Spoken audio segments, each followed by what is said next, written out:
Good evening. We'd like to call the January 15th, 2019 City of Oldsmar City Council meeting to order. If you'll please rise for our invocation and our pledge that will be led by our city attorney, Mr. Tom Trask. Our Father in heaven, give us the power to clearly discern right from wrong.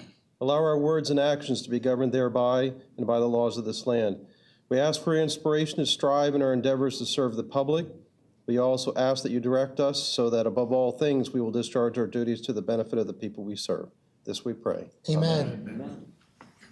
I pledge allegiance to the flag of the United States of America and to the republic for which it stands, one nation, under God, indivisible, with liberty and justice for all. Thank you, and once again, welcome. And whoever brought the cold weather, you can take it with you when you leave. That would be great. Thank you. And for those of us that don't come often, we would like to welcome back our Deputy City Clerk, Kathy Horvath. She's been tending to some stuff, but we are glad to have you back. It balances us out over here. We were flying a little cockeyed, so glad to have you back. So, first item is the Citizens Open Forum. We only have a couple of rules. You state your name and address clearly for the record. You keep it to no more than 5 minutes, and there are no public hearing items on tonight's agenda, so you can address anything on tonight's agenda. Having said that, anybody like to address us? I think we'll go to the guys in blue with the cool stuff. Oh, man. They're going to give us trophies. Wow. Lots of bling. Well, 5 minutes is tough for me, but I'm going to do my best. My name is Sean Summerfield. We do have a deputy here, so. My name is Sean Summerfield. I live at 20 Forest Court, Palm Harbor. I am president of the North Pinellas Panthers, and we're here today to, number one, thank you all for numerous reasons. Number one, thank you for the facilities you all provide. The facilities out here in Oldsmar are first class, unbelievable. We haven't had the ability. We've played in Oldsmar before in our history, just by renting, but to actually be out there and be in control and utilize the fields, and the fields now from when we were renting, are night and day. You have a first-class facility out here, and first-class people. First person I got to meet was Chip when our merger happened, and Chip was welcoming and great, and just a pleasure to work with. I've had a chance to work with Felicia. She's phenomenal. Oh, great. I'm sorry if I'm getting their heads big, but it just created... We love them both. It created just a great vibe, a great feeling. Brian, the park supervisor out there, pleasure to work with. And so that being said, I know I don't have much time. I just want to let you all know how everything went this year. We have in football, our Mighty Might team starts competitive, and our Mighty Mites are 8 and 9. They're 8 and 9 years old. Our Mighty Might team won the North Division. They went 7 and 1 in the North. We went into playoffs. We lost in the last 2 minutes, but the kids played a great game. We then went up to Junior Pee Wee, which came in second place in the North Division. They only lost 2 games all year, and they lost a nail biter in the playoffs. Oh, man. Our Pee Wee team only lost 1 game in the regular season, and we were the North champions. We went to conference. We went to the conference finals, and we lost to an unbelievable team. We lost to them twice, so they deserved it, and they were a good team. Our JV team actually made it through conference as champions. Awesome. They went on and they played up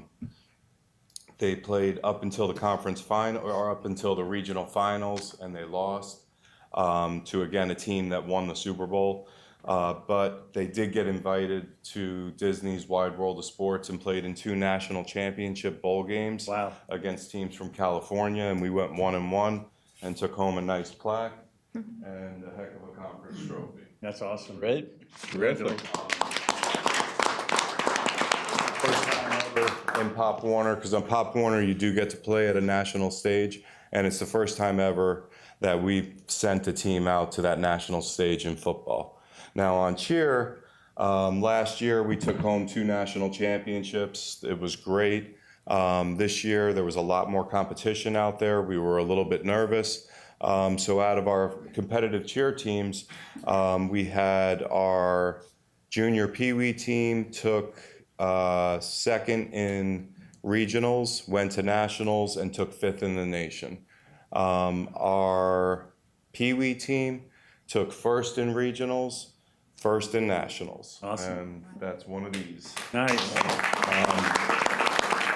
And also one of these.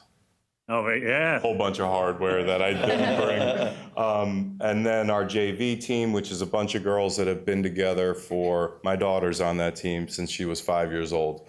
They're 14 and 13. That team made it to regionals. They took first in regionals with highest score, and they went to nationals and took nationals. That's awesome. So now all these girls were going to be here, and this football team was going to be here. But by them winning nationals, they got a full paid bid to a global competition in New Jersey this weekend. Wow. So they're right now at the gym, 6 minutes down the road, getting their work in. Good. So this has been just an unbelievable year, unbelievable season. Partnering with Oldsmar and working with you all, it has been a pleasure, and we just look forward to the future. We just see great things.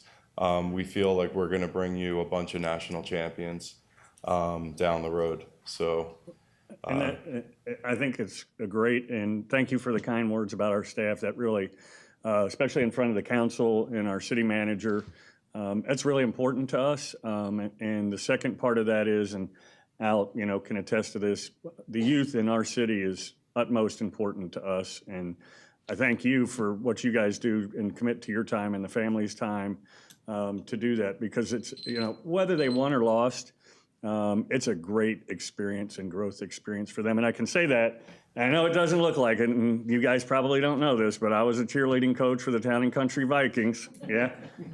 I'm not going to do any of the cheers, but I played football in college. I was the kicker. Sorry. 3 cheerleaders in the house, and I can recite every cheer. Yeah. Kind of weird. It's a little weird, but yeah. If I had to, I could go over on that cheer side and definitely. And it's so fulfilling, I mean, the work that goes into it, and the energy, and the sadness when they lose. I mean, oh my God, dealing with 15-year-olds that are crying, like, including myself. But Well, win, lose, or draw, Pop Warner is all about scholastics first.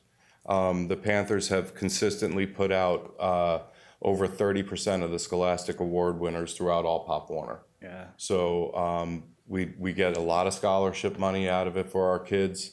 That's first and foremost, school grades and everything. Secondly, it's a high standard.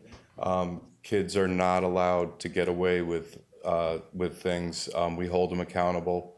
And in the end, where it all pays off is when you go out and you're watching a high school game and all the kids come off the field and come up to you, hey, coach, and, shake your hand. I mean, you get goosebumps from it. I know exactly. And seeing them move on. I've had a few now that are in college that are playing and are in college only because they're playing, because it's paying their way. Yeah. So it's exciting stuff, and the youth is what it's all about. I've been doing this for 12 years now.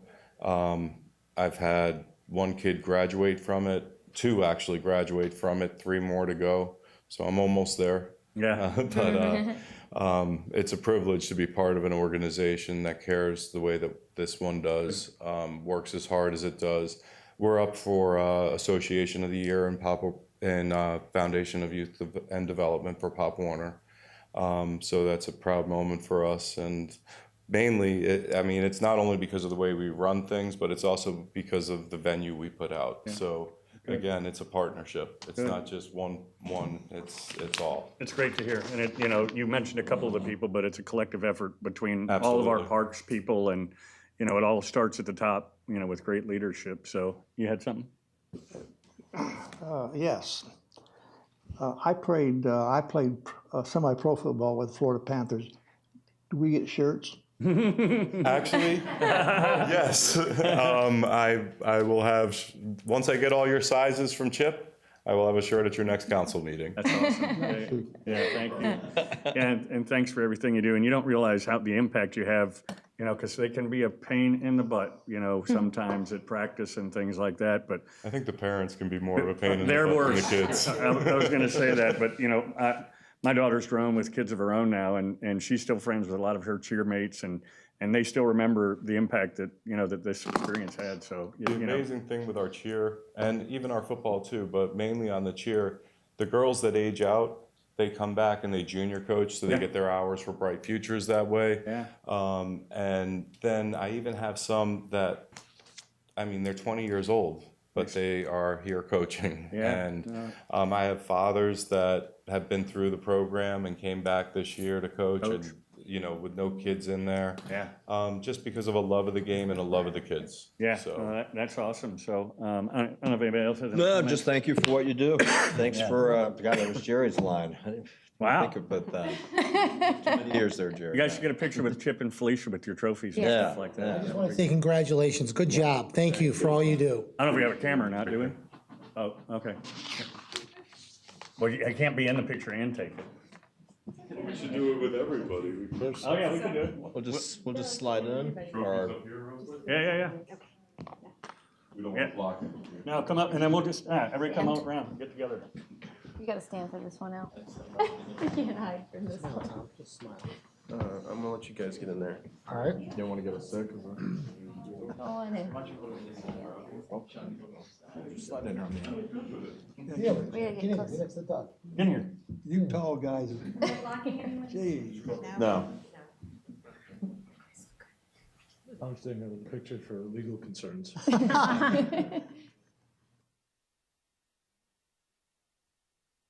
Great, great. Congratulations, that's awesome. You're leaving the trophies, right? Yeah, right. What? Come out. So you're the kicker, huh? Were you? For the Kicker's Chicago Bears, right? Kicker Hey, assistant, too maybe. soon. Chicago Bees. Deb would be Eh, eh. really upset with that comment Oh, right yeah. there. I think she knows. Anybody else on this side of the room? Yep, Becky? Go for the end guard and tackle joke. Set every end of the bench, guarded the water and tackled them when they tried to get it. Good evening, Mayor and Council. Becky Afonso, 174B State Street East in beautiful downtown Oldsmar. I want to wish everybody Happy New Year. I missed the January 2nd meeting. That was a special day for me. It's my birthday. But I do want to make everybody aware that we have a celebration, not just the Pop Warner, but our library turns 100 this year. And we're celebrating on Saturday, January 26th, from 1 to 3 p.m. This is open to the public. Everybody's invited. We will have ice cream. We will have cake. We have raffles for gift baskets that the Women's Club has been putting together. And we got notification just a couple weeks ago. We have a special raffle drawing for 2 passes, one-day passes to Walt Disney World. Oh, wow. We also have, we're selling tickets for a grand prize drawing of 4 signed books by our own town historian, Jerry Beaverland. And I want to win. So please, everybody come out that Saturday, January 26th from 1 to 3 p.m. And I just want to say that this has been a collaboration with the Women's Club and the Historical Society. And as much as I'm proud to be a part of the city of Oldsmar, all I can say is this is a great community. Thank you. Thank you. Thank you. Anybody else on that side of the room? No? Anybody on this side of the room? No? Awesome. We'll get into the next, which is the mayor's minute. Upcoming events and reminders. As just mentioned, the library's 100th birthday, 1 to 3 p.m. at Tico Hall. Pinellas County School Board meeting is Tuesday, January 29th, 5 p.m., and they are hosting it right here on our old Oldsmar council chambers. Our city has been honored to be selected as the North County site for the next school board meeting. This is open to the public and attendance is encouraged. And to that note, it's great to see that the TDC recently did a kind of a road trip and came to the city of Oldsmar to host their meeting. The school board is kind of doing that. It's kind of neat to see them come out into the community so it can be easier for the residents to be a part of it. Annual Oldsmar Cares Gala is Thursday, February 7th, 6 p.m. at Nielsen. It's their 9th annual food and wine gala in the primary fundraiser. Tickets start at $60 per person. You can get them by visiting oldsmarcares.org. Recap, the City Council Candidate Forum. Thank you to the League of Women Voters and the Upper Tampa Bay Chamber of Commerce for hosting this important event. It was standing room only, showing the importance of being an educated voter for the upcoming March election. And finally, it is our art exhibit and reception. That was tonight. Our first exhibit of 2019 features uncommon art. Tonight was the artist reception and exhibit opening, which will be on display until February 27th at City Hall. Kind of neat to go over there and check out some of those artists and what they do a little bit different. That concludes that. Next is our awards and recognition. The first is the presentation of the Homer Brunson Ward Schreckengoss Award for the fourth quarter of 2018, and I believe Adam's got our video.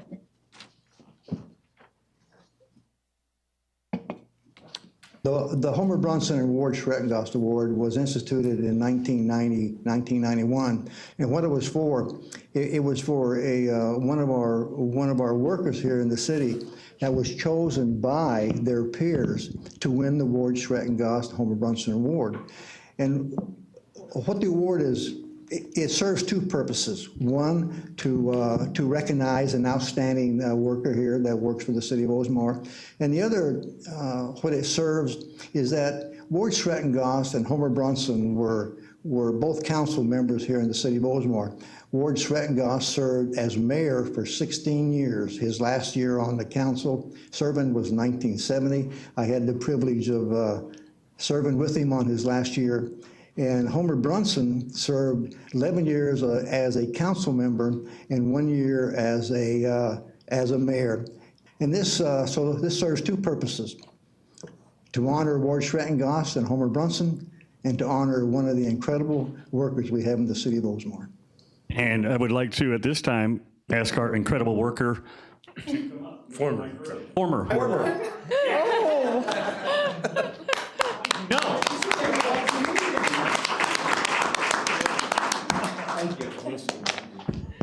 You're shocked, weren't you? I am. Yeah. I'm flabbergasted.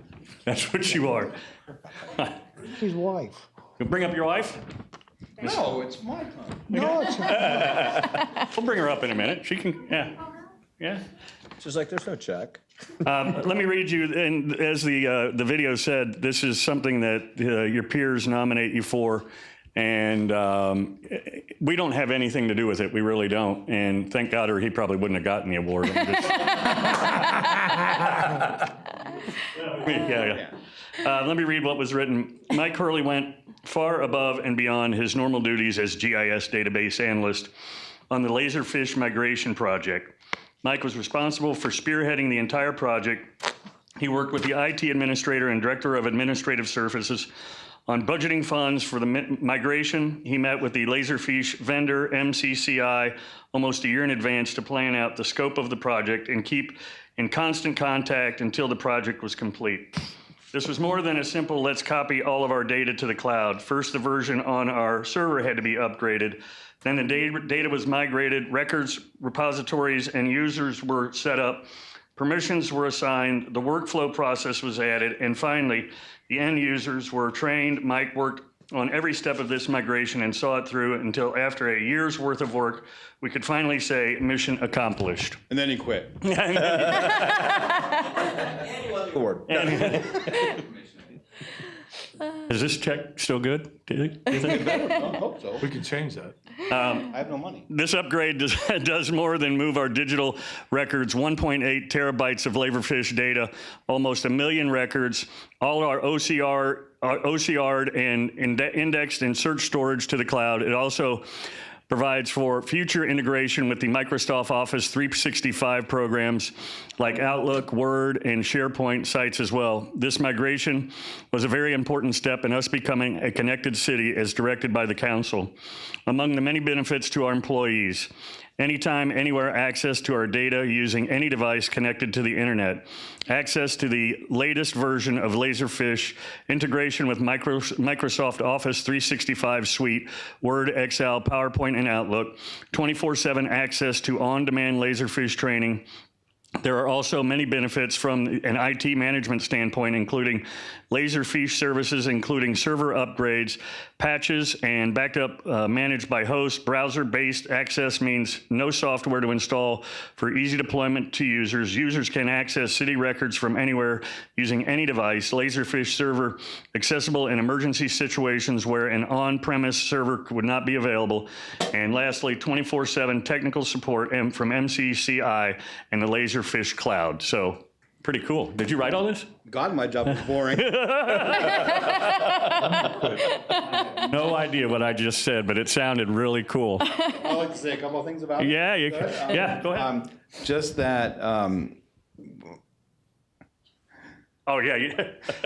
just that what we did with Laserfish is it's still a work in progress. We still have lots of issues. The city has lots of issues with it still, but what it did is it saved our data. We moved it to the cloud, and the cloud is just the internet, folks. It's a computer offsite. Yeah. It's just a managed service, which our data is backed up now in Denver, Seattle, and Atlanta. So we have multiple backups going on now. I was always worried about Laserfish because we had 2.5 million documents of city data, which would be important to Tom that we retain that. So I was always worried about backing it up in-house. So what we did is we moved it to the cloud. Are there still issues with searching and things like that? Yes, but those things will be remedied in time, and it's going to be a very powerful system. So I'm very proud of Laserfish. As much as I know Dan gets mad at it a lot, but but in time it's going to be a very powerful system. And what we did with Adam, I mean, Adam and I both worked very hard on this, and it was one of our major goals. Before I left, I knew I was going to leave the city. I don't know, 20 years ago? Yeah. I knew I was going to leave. But I wanted it to be, I wanted some things to be secure before I left. And with that said, Yeah. Mike out. Literally, right. And so you're telling me that this is a much better system than backing it up to tape drives and Adam taking them home and putting them in his pantry? We still do that. At this level, we could never back it up. It would take days to back it up, and then we'd stop the system. Yeah, no. So, I mean, well, you're in big data. You know how big data is. It's just impossible to manage. Yeah. So we needed an off-source place to manage it. Well, thank you for your efforts. So I will go ahead and give you the check if you would like. Yeah, I'm out here. It also comes with a day off, and since you're retired, feel free to take it tomorrow. You took it yesterday. All right. He needs to give the day off to Susan. That's right. I don't know if you can. I don't know. Yes, yes. We'll get her up here. Yeah. I'll read it. The Homer Brunson Ward Schreckengoss Governmental Award presented to Mike Hurley for his outstanding service, dedication, and leadership to the City of Oldsmar, 2018 fourth quarter.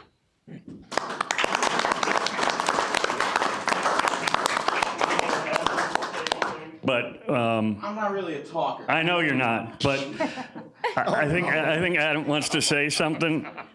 Is he getting paddled? But we. That's how I got the job. I know. Oh, we'll leave that for another time. But we really, I know we joke, but that component is super important to. It's been a good. To the city and yes. So Adam, can we set the timer, please? Don't worry, Mr. Mayor, I'm not going to sing. Well, Mike, as you know, we have a tradition here in the city. Most people retire after about 20 years. We give them a street sign with their name on it. But you didn't quite make it to 20 years, and you didn't quite retire. So what we have for you is a street sign with your nickname on it. Oh. So put that up in your garage. Work on your motorcycles. Thank you. Enjoy. Thank you. Thank you. Thanks. Want to come up? Susan, come on up. Mike. You want to say anything? This is going to Matt's house. You got Chris in it? You want to be in?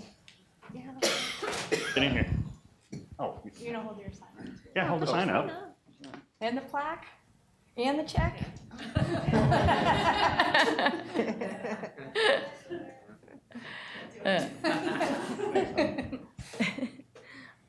Wait.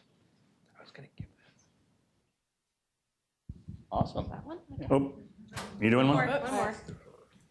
To Jerry. Very nice. Awesome. Congratulations. She got it anyway. Congrats. No, it's fine. Stubbs.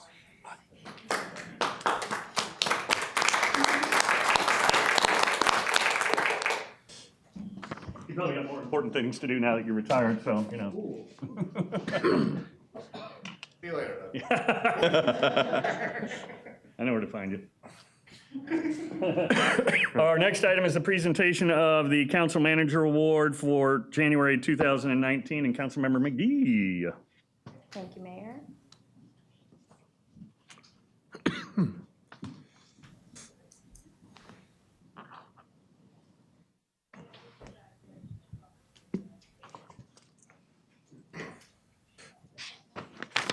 Good evening. So this individual that we're honored to give this award to this evening, you often find him sitting in the very back of the council meetings. He doesn't always say something, but he definitely attends astutely. And this evening, we actually invited him to attend in order to give him the recognition. So it's my honor to give the Council Manager Award of Recognition this quarter to Tom Price. And I'll have you come up and, Tom, thank you.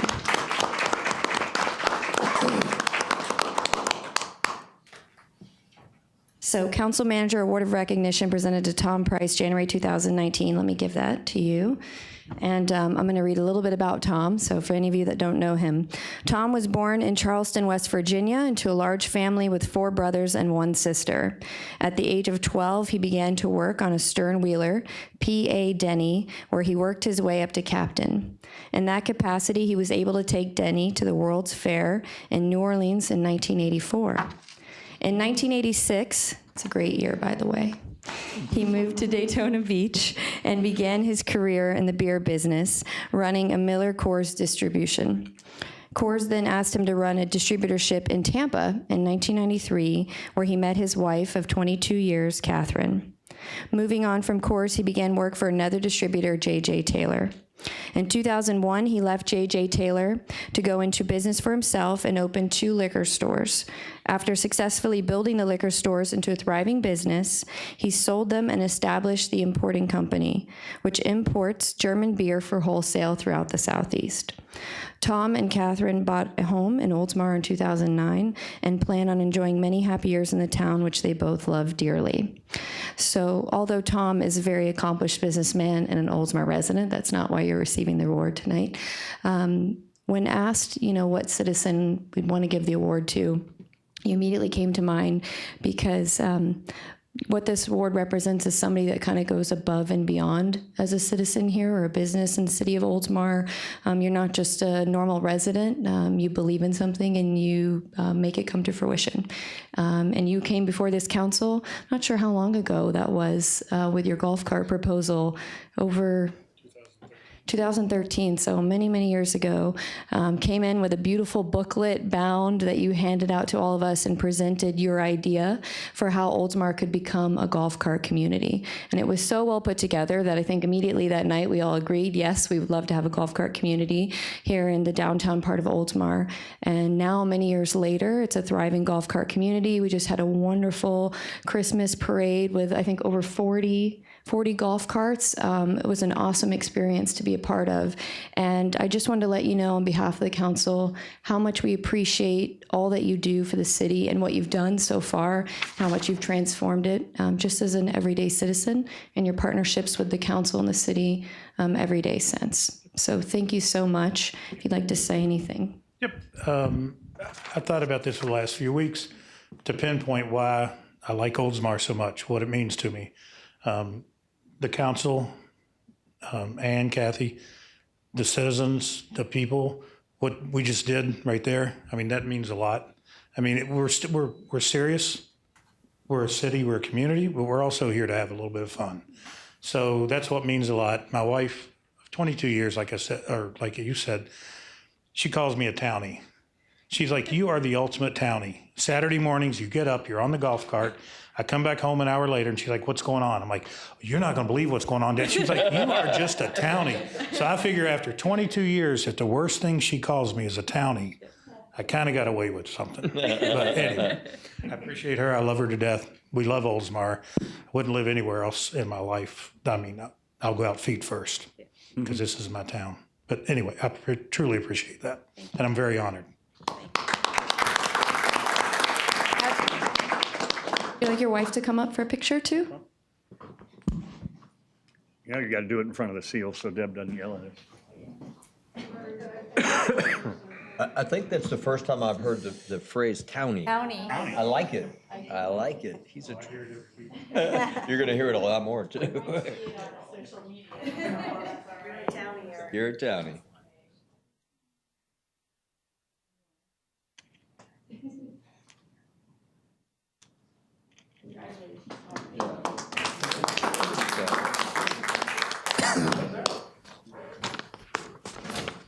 Congratulations, Tom. Thank you. We have nothing in the CRA, so the next item is our consent docket. We have 4 items. Approve the minutes of the January 2nd, 2019 City Council meeting. Approve payment to legal counsel. Approve the annual citywide fuel purchase per Pinellas County Cooperative Contract number 145-0387B. And approve the tentative agenda for February 5th, 2019. If nobody wishes to pull anything, I need a motion. So moved. Second? Second? Motion and a second. All those in favor? Aye. Aye. Next is the City of Oldsmar, and we have a local elementary school report to the community from Oldsmar Principal Dr. Moss and Forest Lakes Principal Ms. Aspen. Please come on. Welcome.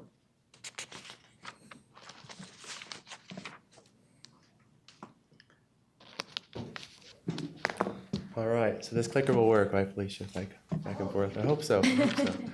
Good evening. Thank you so much for allowing us to speak today. I'll hold you to it. You said the youth count, so bear with us here. We do deal with a few youths in our line of business. So we want to just speak to you briefly. Something that Pinellas County Schools started to do a few years ago was to have mid-year reports to the community, which would mostly be our parent communities, our PTA, school advisory council, but it seemed like the right time to maybe come speak to you all and give you a snapshot of what school is all about. And then if we have any questions, of course, go from there. So, Ms. Aspen?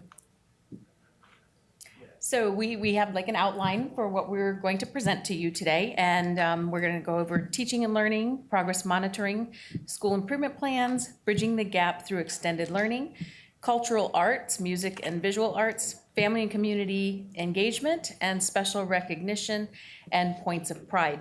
When we put together our presentation, we wanted to first speak about what schools are like today, because I know that my recollection of school, when I went to school, elementary, was children sitting in rows and the teacher up at the front of the room, and she sometimes read a book.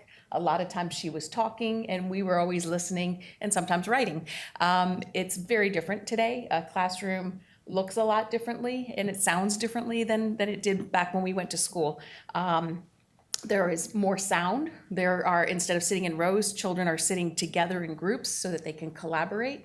And they're doing and they're moving, they're using all of their senses to learn. And so it looks a lot differently than what you might picture. We have instruction in a lot of different forms. We do a lot of whole group instruction like we did back in the day. But in addition to that, we also have small group instruction. So at times, teachers are pulling groups according to ability levels and monitoring what they're doing and adjusting their instruction for what those students need. And then we also individualize learning. And we're going to talk about extended learning a lot because that's a very important piece of what we do at schools. We have all kinds of data that we use to measure instruction. Teaching used to be an art, now it's an art and a science. And we're constantly using data to see how the children are doing and make adjustments so that children are learning.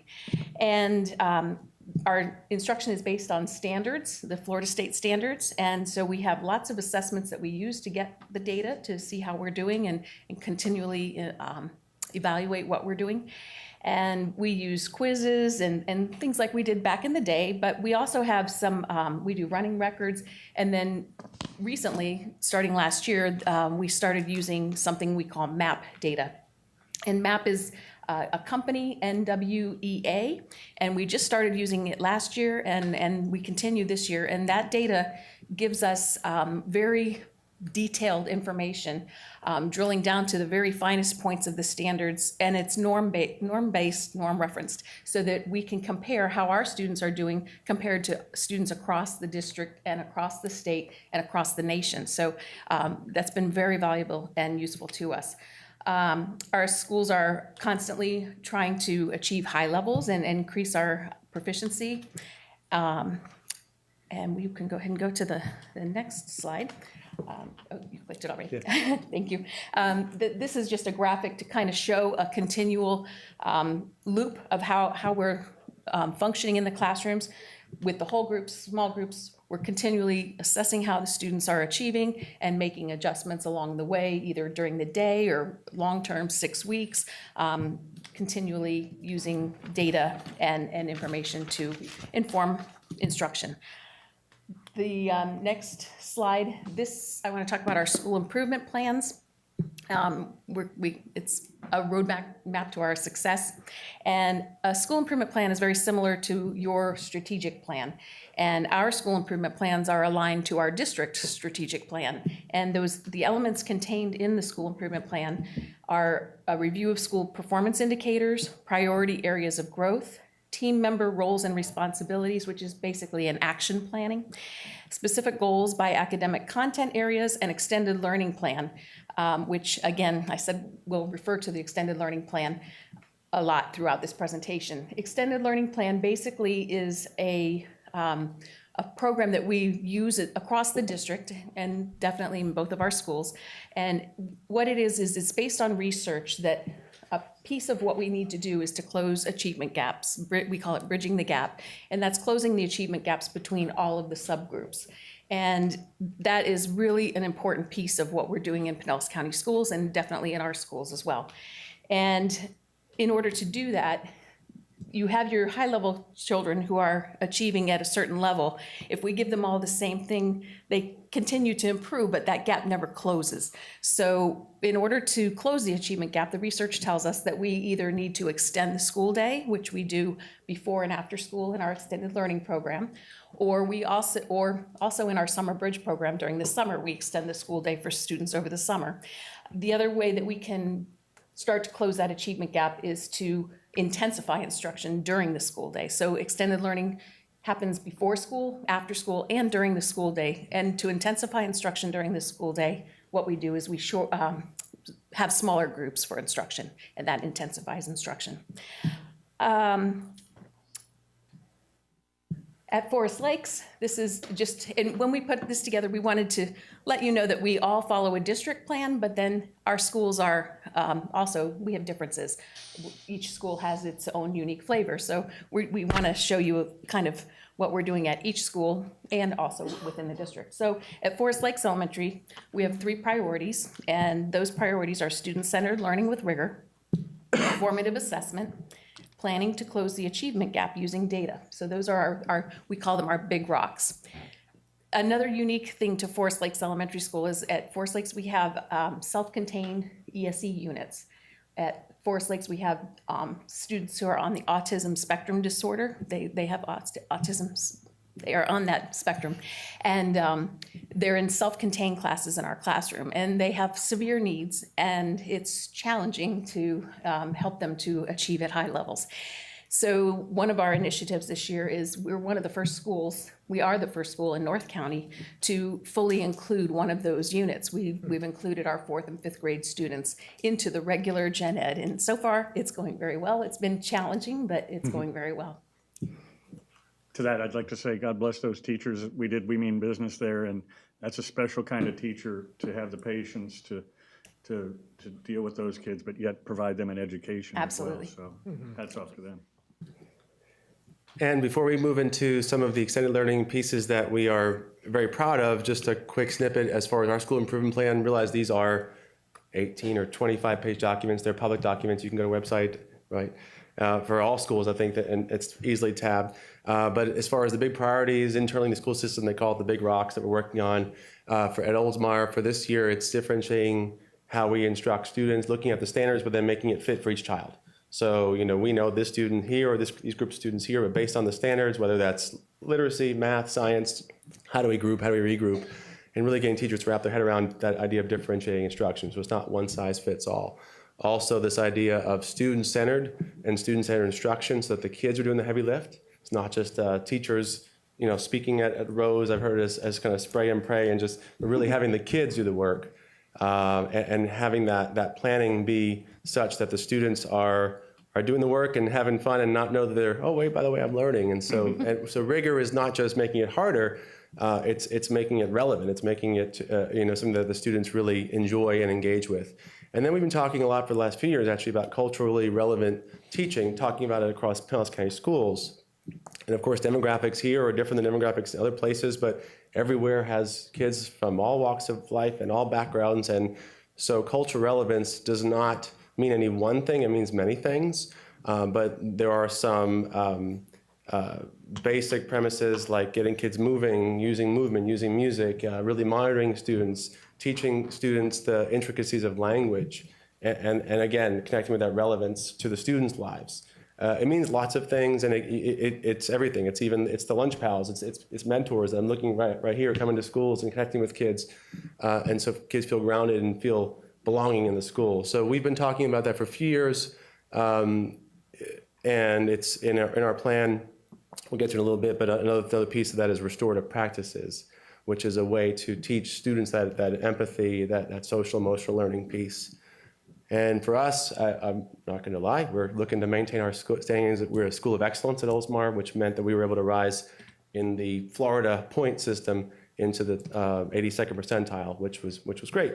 So the only problem with doing that is you got to do it again. So that's in our plan as well, to keep that level of performance.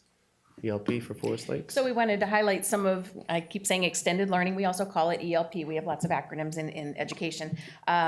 So part of the extended learning plan is helping to bring the achievement up of the lower achieving students, and we call that either remediation or tutoring.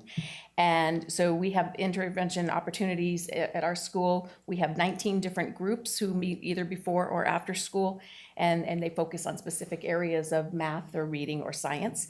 And that's through kindergarten through 5th grade. And we're very appreciative that we have parents who come and pick them up after, instead of taking the bus home, they have to drive home in a car. So we're very appreciative that we have that school community that helps those students in supporting them in their achievement. And then we also have enrichment opportunities, because we also need to look at the higher achieving students and make sure that they continue to excel. And so some of the, I won't read you the whole list, but some of the highlights, we have STEM, code clubs, industry certification for Microsoft.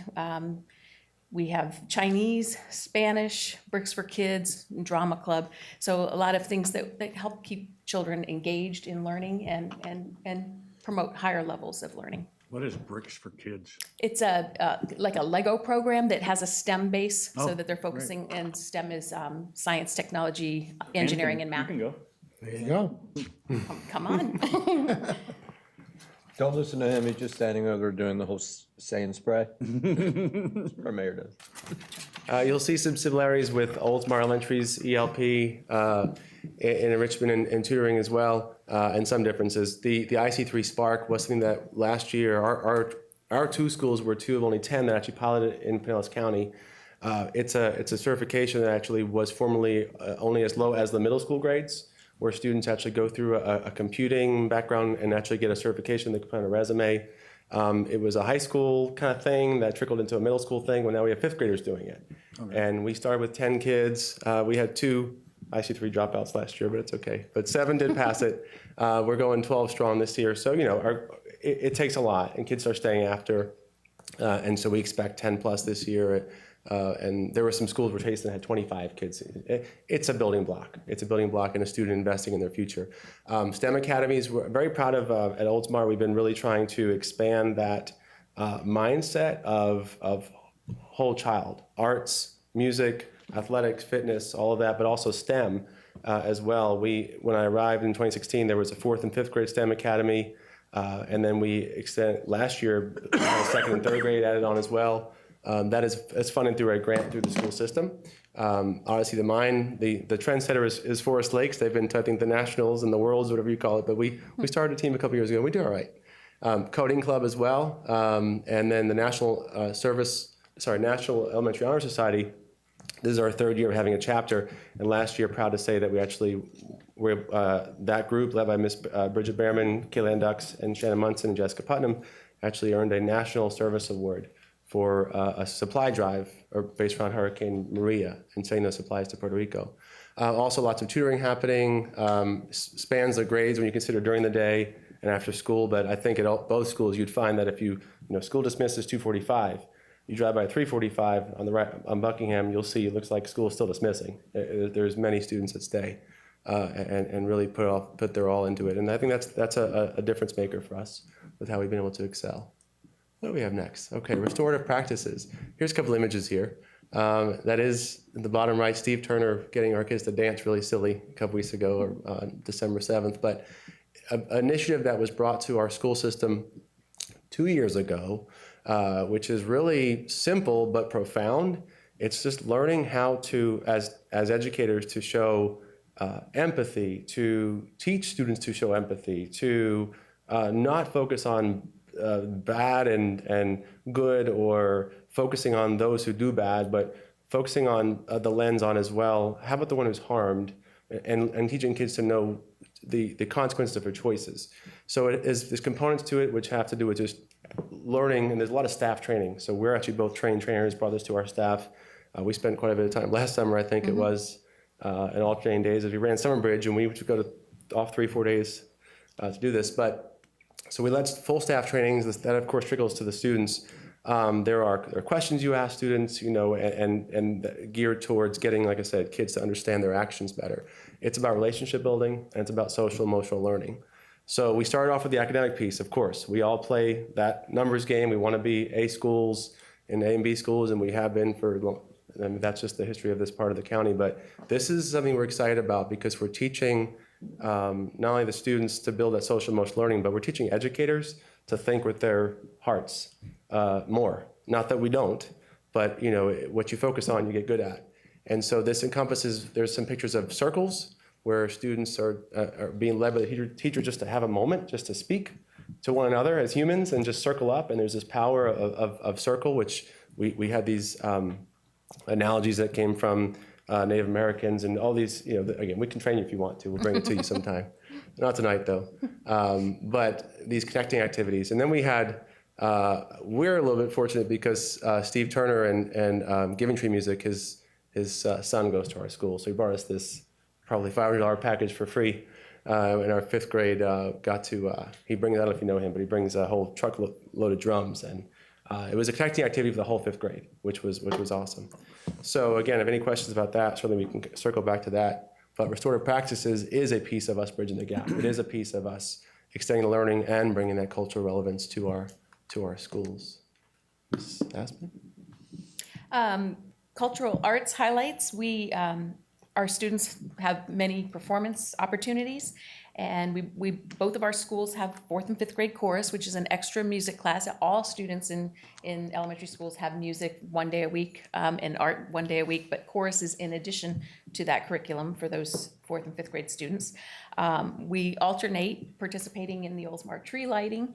Each school alternates years, and that's a great opportunity for our students. And then both of our schools participate in the City Hall and the City Hall art exhibit, and we enjoy that very much. We also have other opportunities. We have All-State. Both of our schools have students who participate in All-State and all-county music festivals, where they get for chorus. And then there's Orff instruments, which are those xylophones, the wooden xylophones, and other rhythm instruments, and then world drumming. So we appreciate being able to work with you on those cultural highlights of our school. And we each wanted to just have a minute to share a little bit of special recognitions that we have at our schools. Our school this past year won the Gold Award for the Alliance for a Healthier Generation, Healthiest Schools. And that's a national recognition, and that just recognizes what we do to help students with healthy habits, both physical activity and eating properly, and also trying to keep our staff and teachers healthy.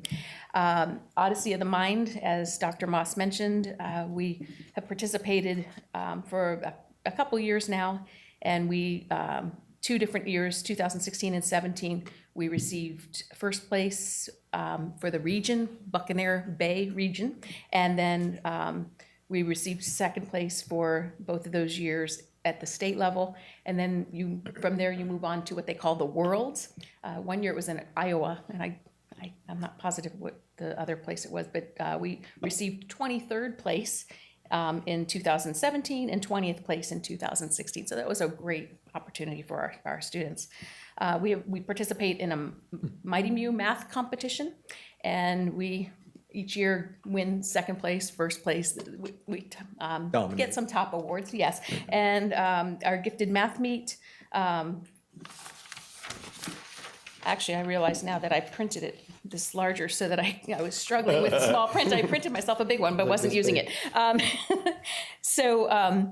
For Mighty Mew math competition, I think I just mentioned that one. Then the gifted math meet, we've had first place winners in 2018 and 17, and then first place and third place winners in 2016.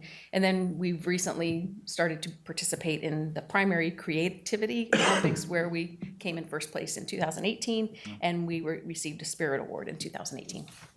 Well done. So notice the gold award. So probably shouldn't, so my colleague just said so won gold. We won bronze. The reason we won bronze allegedly is because my partner in crime right here, Ms. Schmidt, and I bought a Keurig machine. And if you serve the staff coffee, you can't get gold. So I'm not giving that one up, so I guess bronze is as good as it get. You also have to give up your vending machine. You're not allowed to have a vending machine in your faculty lounge to get the gold award. All seriousness, Oldsmar, we are proud that we were designated by the state and certified by the school board as one of the schools of excellence. It is what it is. We are already and always striving to be an A school, but the way that not only the student performance as a whole, but also the learning gains of students when you measure students and students in your lowest quartile, how they gain, was such that we were able to get that designation. It allows for some more flexibility and scheduling and hiring practices, which is sort of internal business, but it's a point of pride. It's a point of pride, and teachers actually earned extra renewal credits just by virtue of being part of that school as well. As far as recognitions, we have celebrations each quarter that we recognize great character, great grades, and something called a hootenanny. We have one coming up on the 31st. If you want to come by a hootenanny, it'll be 9 o'clock on the 31st in the morning. National Service Award I mentioned, the IC3 Spark. Our gifted ed program does some of those similar things that Karen was talking about as well. And we've been very involved with Mrs. Jessica Putnam in the Educational Media Awards.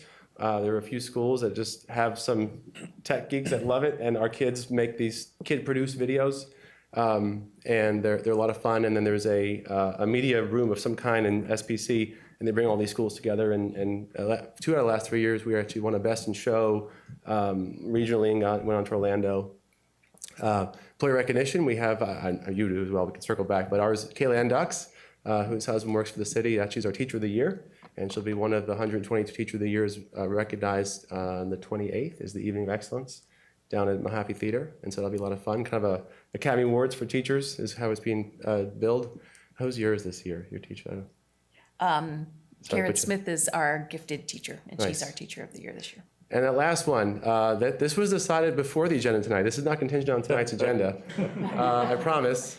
But back in November, Lori Reinhardt and I did submit the City of Oldsmar as our Business Partner of the Year. I don't know if you knew that. Did not. You did not know that? No. You should have known that. Congratulations, City of Oldsmar. That was supposed to have been told you in December, I think, by the foundation. So previously, the Educational Foundation invited Business Partners of the Year to the Mahaffey Theater, This actually, ironically, is the first year they're not doing that. So anyhow. But that has nothing to do with what I know is the item later on, but we appreciate the fact that you've invested time and have become part of the proverbial village. Just quick math, you've already amassed, I don't even know, 25 hours in the building just working with kids. It doesn't count Mr. Braithwaite and colleague that we spent, I think, another 4.5 hours at our American Teach-In as well. So thank you for that. And again, it is a point of pride for us. So I think we have one more slide here. You got even smaller. So yes, family and community highlights, and I'll go quickly. We have a PTO and Oldsmar has a PTA, and Oldsmar has a very active all-pro dads program. And we both have school advisory councils. And we have various family nights. We kind of put them all together. So a sampling of some of the things that we do with our families and communities are family literacy night, STEM, math night, events, and those are for our students and our parents. And then donuts for dads and muffins for moms, PTA bingo nights, school camp out, and a PTA carnival and fundraising for students and teachers. What's going on? And finally, there's always a next step for improvement. And I think it would be fair to say that our teachers are continuing to learn as well. Us as educators are lead learners in the building. And that's what it takes to meet students where they are. As we hopefully gave a glimpse of, there is the core business of reading, writing, arithmetic, but it really is about connecting with kids. And that's where that restorative practices, that extended learning, and just building a momentum comes into play. And it's just monitoring very closely and being real with where we are. We're held highly accountable to really digging on the data pieces that we have each so often and setting up the ladder, so to speak, to Largo, and making sure we're keeping ourselves on a good path. So I think that's all we have formally. Any questions? Questions from council? Couple. I'm just curious, is the map data really working out that well for you? I know it was a big...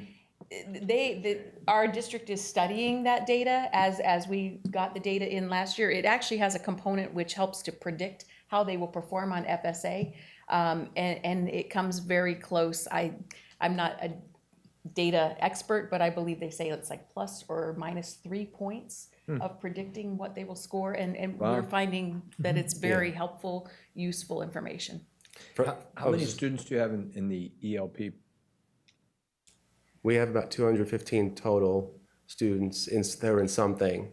Some kids are in both, or in multiple things. Some kids are in one piece or other, but it was about 215 last I checked that are after school somewhere. Another 85 that get services throughout the day, like intensive reading blocks and such. So 84 students K through 3. So we're pushing half the school that's in something somewhere.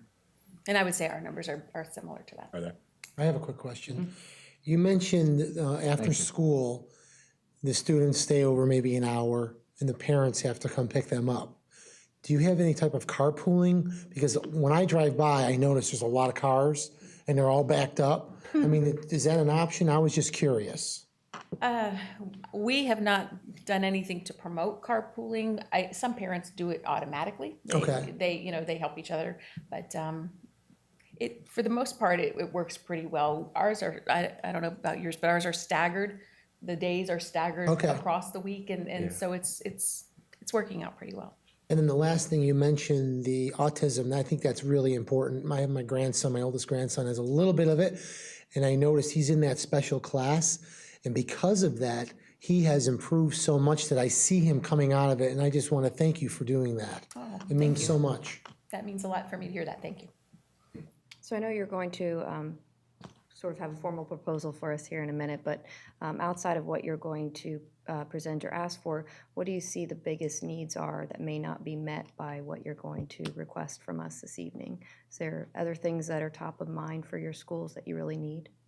I think the grand vision really takes into account what was just asked of us is how, once you know how kids are doing, how do we get every student to have that extra opportunity?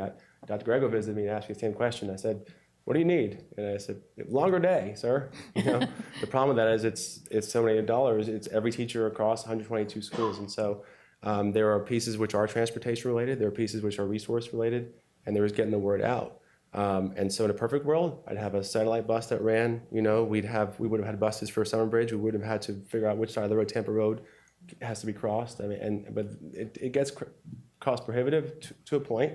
But we have many success stories, but there are a few more kids that we could probably, get to stay and such if we had a way to get them home. But many kids, they're going home and there's no one there. I mean, that's so they do need to walk home when the crossing guards are out. There was an iteration of this plan we talked about. We're looking at possibly having the guards stay longer. There's an issue with that. So we're thinking long term. That would be for us. I'd want more of the feeling of kids can stay if they want to stay. If they don't, they don't. But everyone can help out, twice as many teachers. We've already doubled, so they'll kill me for saying that. But so it'd be 4 times as many teachers doing something, and and just be able to have that. If there's a will, there's a way. And with that, I think the capacity. There's so much technology in which Pinellas County Schools invests. It's it doesn't. Our stuff doesn't quite catch up with what's available. It's nice. I mean, our school system invests in 24/7 tools that I've been a principal at other places. We didn't have this stuff up north. And so kids can go on any device and can log into Khan Academy and these data trackers, all these things that they can do. It's good stuff, but we need to have the capacity. And so kind of the grab and go for us from the grab and go technology we're seeing could be helpful because it just literally limits downtime. And that is extending the day because if a kid's not logging on to a Dell, sorry, can I say Dell? I don't know if I'm on TV here, whatever. A laptop versus just, I can take the camera, I can scan, I'm in, now I'm working, that's extending the day. I've now not lost 7 minutes of the kid logging on, so. I would just say we're very grateful that you want to contribute to this program and it's significant and it's going to do so much for us. So thank you. And I would have to think that some of these issues that you're talking about, especially after school and, is something that's a countywide issue. Is the school board, visiting that and how to fund some of these things? 'Cause I'm sure it's a common theme. I'm sure a lot of these themes are common themes. I had that conversation with Ward Kennedy recently, and again, there's always this, hey, write a proposal, see what we can do. Can we get one bus that goes from maybe us straight to Abington Apartments? What could we do? Could we get people to go there? And so, yeah, we're always in that mindset of continuous improvement. That's not a thing that is isolated to the principals. We have partnerships with the county, and they would be willing to do those kinds of things. And I would say that those needs change from year to year because in the past we have used some of our extended learning money to hire crossing guards at our 3 locations where we have the Pinellas Sheriff's crossing guards. At this point, the teachers do a lot of communicating with the families and with the students, and at this point we don't feel that we have that need. It's a dynamic that keeps right. Here? I'm sorry, are we done, Gabby? Yeah. Okay. Thank you. All 4 of our youngins went to Oldsmar Elementary, and they started in 1966 in the old building. They went to the other building. They never went to the new building, but my beautiful granddaughter went to the beautiful Oldsmar Elementary. And Andrew, his grandmama taught my kids. And the teachers were incredible. When I was mayor in 2001, I'm very proud that I was able to persuade a developer to give each school $50,000. And the administrator told me I couldn't do that, and I told him that the money goes to the principals and not him. He said, we don't do it that way. And this is what I told him. What did you not understand what I just told you? Either the $50,000 check goes to both principals or you don't get it. He said, well, in that case, in the city of Oldsmar did that for both schools. You both got $50,000 check. I was in my second year as assistant principal that year, and I remember that very well. Thank you. And I told both principals, don't use it to paint your building. And I think you all bought a lot of musical stuff. We did. Schools are important. We appreciate that. Thank you. I think it's great. I like the cultural relevance component. That really is interesting. And, Al and I were talking about the cultural, I was on the TDC and they had, cultural events, and it's really neat because we are a mixed pot of people in schools, and, so I think it's great for kids to do that. And I know this was a question several years ago. Is Common Core still in place or no? Yes. It is? Yeah, but Florida style. So it's Florida standards. And North Carolina did the same thing. We're getting rid of it. We still have it. It's just the state standards now. Okay, good. So it is the basis of what we do. So when we looked at those shifts in language arts and math, it's what we're doing now. But it is the Florida standards, though. Oh, but the Florida standards, Yeah. so. So every state kind of took those back. Good. Learned from it, but took them back, though. Good. So, any other questions? Al, you got anything? No, the next item. Yeah, no, I'm trying to figure. Thank you. So I'll give you a shot at it. Yeah, so. I'll tell you what, I've done the camp out multiple times at Oldsmar Elementary with my daughter. I think the parents have more fun than the kids. Oh, absolutely. It was, do you still do the, what do they call it? I chaired it one year, the trick or treat. Trunk or treat. Trunk or Oh, treat. yeah. That's You probably could hear it from here. Oh, yeah. We had October 26th, 27th, 25th, something like that. It's whatever Thursday before that. We got a decision to make because next year Thursday is Halloween. So I don't know if we'll do it actually on Halloween or a week early. Be a So problem, yeah. we'll have to see. And again, I'd like to profusely apologize for the vice mayor and my complete ineptness at doing the news. What did we do? The news? It was the lowest ratings they had. Lowest ratings you had Ever. on your TV Yeah, channel. Nielsen doesn't. We did the TV channel. Ever. We are exempt from Nielsen ratings. Don't Oh, worry good. about it. Good, I'm Don't worry glad of about that. So I hope, Kids were quitting. It was I hope you burned that tape too, so, yeah, we apologize for the torture that we put you Hey, through. so it was so bad the year we did it. This past year, when you could make the walk great. to school. Yeah.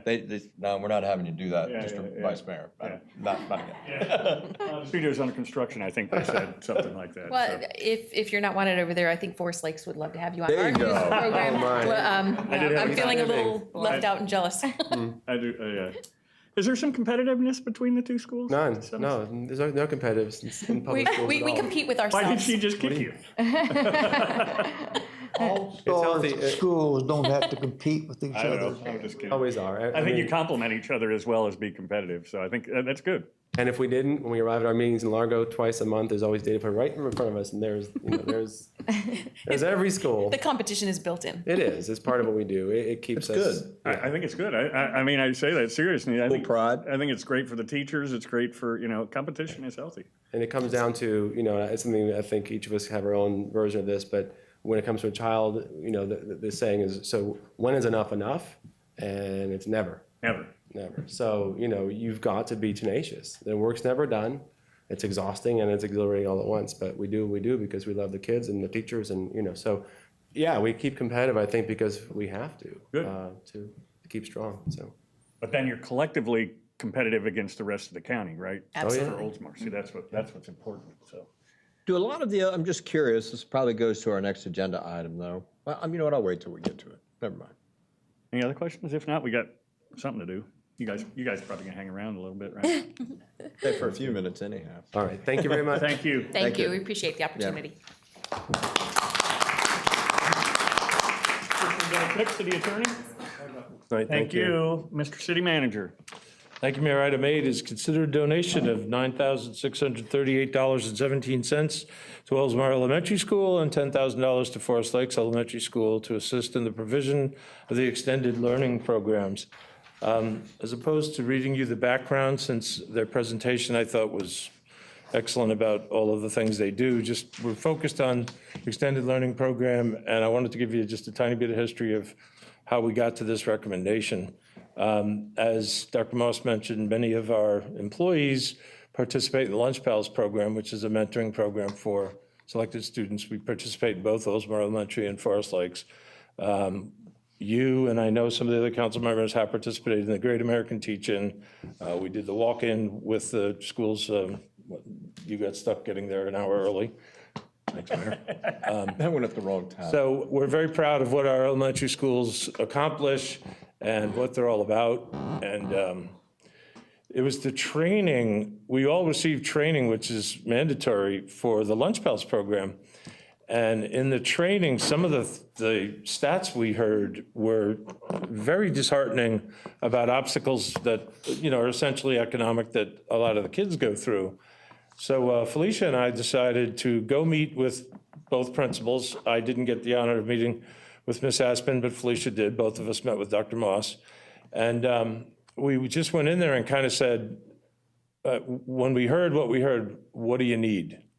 And the reason for that is, as council's well aware and the community is well aware, we have a generous community support program for each budget year, but a lot of times we've had issues with whether or not the agencies receiving the funds could prove to us that the money was going for citizens that specifically and only lived in Oldsmar.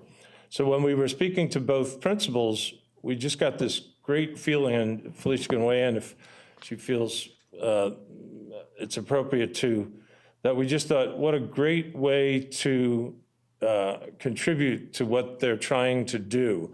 And specifically, to save you the reading, for anybody that wants to look at it, their request, we said, what do you need? And the requests were tied, in both cases, to the extended learning program. Now, if we're talking competition, looks like Forest Lakes wants a couple of dollars more. That's okay. We did say to Dr. Moss, we said, just what do you need? And they both said, we would like to be able to fund the extended learning program for a longer period of time. And Dr. Moss, in his specific letter, asked for some technology that I'm impressed they can get iPads cheaper than we can. But that's consistent with what he said was part of their need. Can we piggyback on that program? We might, I'm going to look at it. So anyway, what we came away with is I thought I really wanted to present something, and this is a conversation we had several months ago, to council to say, we think this is the best possible use of our community support money because we know it benefits our kids. So that's kind of the history of how we got to this. Obviously, we're very excited about our participation and hope council agrees. They made a great presentation about all the things they do. Most of the kids are all smarter than me, so I go over there and it's a lot of fun. It's good for the community. And if you want to read the background of the gaps that Ms. Aspen referred to, all of those things are appropriate and needs, but we just thought, boy, if we could help the kids overcome that, this would be worth money. So that's how we got to there. So obviously we very strongly recommend approval. And I'm sure there's some questions. If I can ask this one from both of you, and Al and I had the discussion and I wasn't completely clear. It seemed like Forest Lakes said that they were going to be able to extend the program, and Oldsmar Elementary was going to use it for technology, but does it still also extend the program, I guess, would be my question, with the from the Oldsmar Elementary. We've leveraged for this year other. You can come, if you could. I just want to understand the dynamics of how we're getting to where we are. So maybe you're able to accomplish two things. So. Yeah, there was an original thought again, we're staffed well with extended learning as far as getting the teachers in place and the kids we need to stay. There was an internal competition in the school system that we could sometimes leverage other funds to do some things with, and we're at this point in time we were not going to change that per se because I've got other commitments from the school system that we'd probably be able to keep some things going if need be.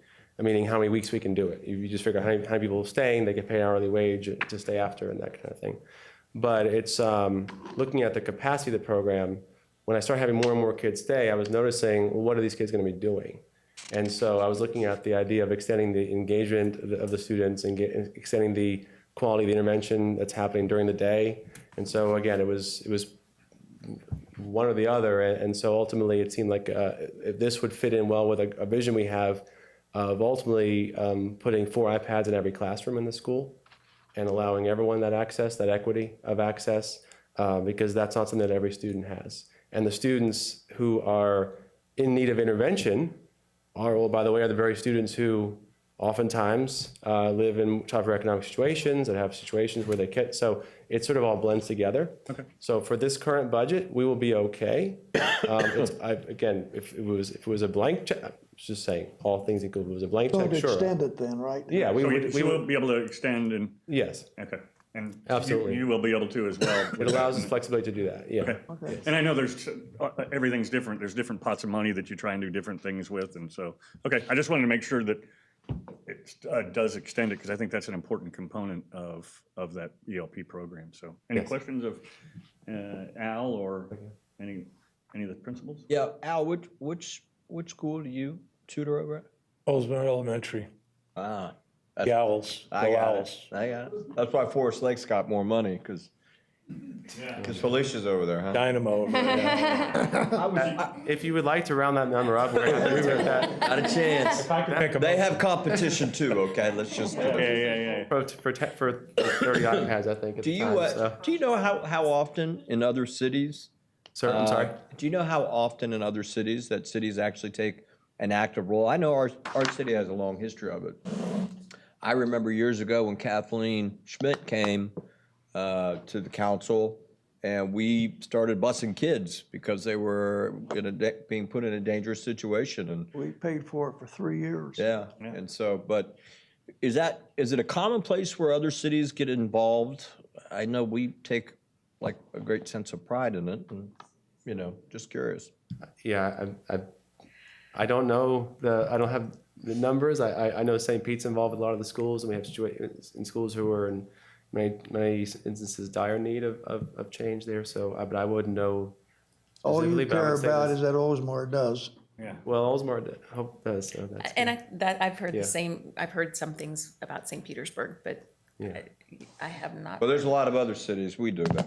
Yeah. No, I think it's great. And Al, just from a timing perspective, I asked you this today, and normally these kind of things I think would be happening at our annual budget meeting, but because of the fact that, the money is going to probably need to be available, by the roughly March time period to extend the year, it's there. And then the thought is that next year at the annual budget, that this will be addressed to either balance out the pool and or address it. Because I know Councilmember Beaverland often at those meetings expresses some frustration, as we all do, that we're, and to Al's point, to allow us to make sure that this money goes to our kids, and even if it's unincorporated, Oldsmar, what have you, but they're still part of our family. And so I think that's important, and you guys will obviously revisit that. Totally. Revisit And that. listen, under normal circumstances, I would imagine an item like this would not directly come to the agenda for a vote.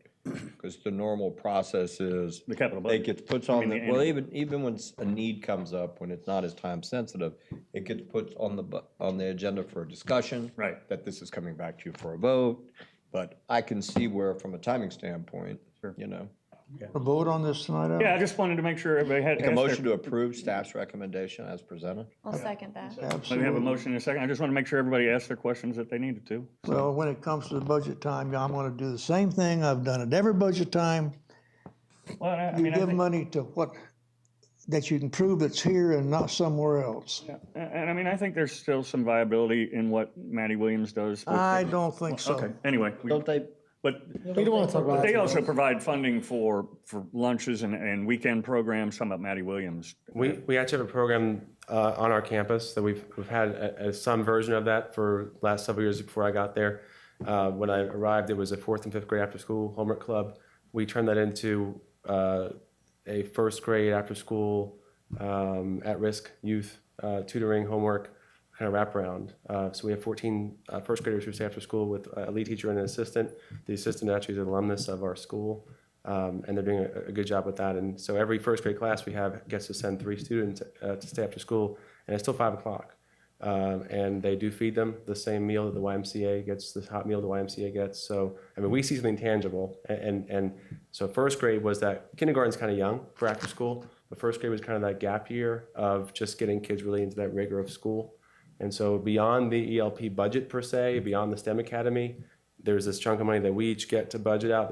That costs us nothing. I mean, you're probably tangentially funding it, but it costs the school nothing. And I think part of the problem and the frustration that I know Councilmember Beaverland feels is that for privacy reasons, they can't really tell us how many, well, at least that's what we're told, if I'm correct on what the short version is. That's exactly We're kind of what told that they can't really tell us exactly Break laws just who, right? Isn't that what they normally? They don't know. They don't know because of, is that? Yeah, I don't think they track it like that. Yeah, they don't. We don't really know. We have exactly. asked them to, and they bring in a sheet of paper with a bunch of red Dots dots on on it, and here, And I know that is not true. No, I know. It's We're- not true. We're getting way off topic. No, we don't want to Way talk off topic, but I just, anyway, it's something that'll be support of our school, revisited in the I'd rather budget. have all the money go right from here to And I think there. it's great, and so I'm glad that we have an opportunity to do that. And the money won't wind up in some general fund. It's being used specifically for. Or pay things for that their are- staff. Yeah, right. So that's the responsibility of the school board is to do all those, but we're glad to be able to help. We have a motion and a second. All those in favor? Aye. Opposed? Passes 5-0. Thank you. All right, Thank thank you. you. Thank Thank you. you very much. Congratulations, thank you for your Thank you for all you do, presentation. for the time. and the teachers. It's a tough, Forward to sharing the achievement that There you go. happens from this, so that you can be Thank aware you. of that. Good. Thank you. awesome, thank you. So I can answer your question now, the part about how we'll make that work. To Vice Mayor's point, this isn't something that normally would have to go in front of council. I wanted to present it because of what it was. Time sensitive. Give us it time sensitive. It will be funded in the February budget revision. So placing the funds in place will come to you. We'll cut the checks this year. We'll reevaluate our priorities for community support for next year when the budget process comes up. Sure. Perfect. Thank you. Great. One thing at a time. Okay. Item 9, approve Hurricane Irma, second revision to scope of work.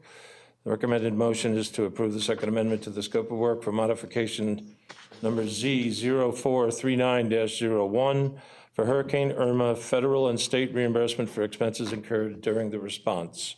Last meeting, the council approved the original agreement, and it also approved some of the first 2 categories of our reimbursement, which, as most of you remember, were expenses incurred in September of 2017, 2 fiscal years ago. And this particular one is that Category A, which is debris removal, is now starting to get processed, and that's generally where the bigger funds are. We submitted 3 project worksheets in Category A. This is the approval of the first 2. I don't know if this is ironic, but these 2 are the smallest of the 3. These 2 add up to about $25,000. We have about $127,000 yet to be received in 1 project worksheet for Category A left. So that will still be coming. All we're asking you to do, because this is FEMA's formatting for the final request for the funds now that the category has been reviewed, is to approve the modification for this specific one. We'll receive the $25,000. Hopefully in the next 30 to 60 days, we'll get the last one for the $127,000. At the end of all that, it appears that we will have been reimbursed for approximately $261,000, which was our outlay for Hurricane Irma. And in a sense, that is a relief because the storm affected so many Floridians that in an attempt to be responsive, we did some things that possibly FEMA could have decided to challenge us on. But I think because the storm affected so many people, the reimbursements were handled differently, and it looks like we'll be fully reimbursed. Just took too long. Good, and I think I know Vice Mayor brought this up at whenever it was, our budget workshop or whatever, but you brought it up the last meeting, and this money, it ultimately is gonna be allocated or earmarked or flagged or whatever for a rainy day, beginning of a rainy day fund? I think I bring that back to council, but that's the intent. Okay. It won't really, we know how much we will have received. It really doesn't have a budgetary impact in the sense because the expenditure is 2 fiscal years ago. Right. So we'll set it up for our closing this year if council approves it. We'll create the reserve, if you will. And then to the Vice Mayor's point, we'll have kind of a running start at another fund specifically for the next time we need emergency funds for such a purpose. Instead of funding it out of the Well, general. we agreed that this is going into a special fund. We aren't gonna touch it except for that. Right, yep, okay, just want to make sure we're still on. Yes, correct. sir. So what do you need, a motion? We need a motion? So move. Second? Second. Motion and second, all those in favor? Yes. Aye. Aye, thank you. Thank you, Mayor. Item 10 is approved construction agreement CSXT FL 1950 between the City of Oldsmar and CSX Transportation for a new railroad crossing to be constructed at Burbank Road. Most of you are familiar with the construction project that we have going on for the Burbank Road extension, the design of which has now been completed by the engineer of record, George F. Young Incorporated, and submitted to CSX Transportation for final approval of the railroad crossing and signalization. In addition to the Burbank crossing, CSX OP FL 1950, which is the numerical version of the agreement, includes the engineering and construction work already performed at the Exeter Street Railroad closure and the engineering for the signalization of the railroad crossing at Forest Lakes Boulevard, both of which have already happened. The construction of signals at the Forest Lakes Boulevard crossing, which was recently installed by CSX, was ultimately funded by DOT. However, the total estimate for all work at all three railroad crossings, as I said before, 2 are already completed, through final construction is now estimated to be $742,048. To date, the city has already deposited a total of $491,702 in the CSX Force account for engineering services and previous construction at Exeter. This agreement commits the city to a total supplemental deposit, $250,346, after full execution of the agreement to be deposited prior to the initiation of the crossing construction. I apologize for being sarcastic, but I'm not a big fan of these Well, prior they're making money on our money. constructions. So in my humble opinion, this isn't something we really have a choice over. And I was going to ask Daniel or Nan to give us a little summary of where we're at and how we got there. Essentially, in my mind, what's happened here is construction costs continue to escalate over time. And between the time it's taken CSX to do the work we've already funded, the fact that DOT stepped in, saved us some money, which left a bigger carryover balance for this project, I would even make the argument that the delay in relocating the gas main, which has further delayed the start of the project, you could argue has contributed to this because construction costs continue to rise at a frightening pace. So But they haven't gone some up of this is, 50%, have they? sir? They haven't gone up 50%, have they? I mean, this is like 50% of the, Well, I mean, it is what it is. I mean, we're kind of stuck.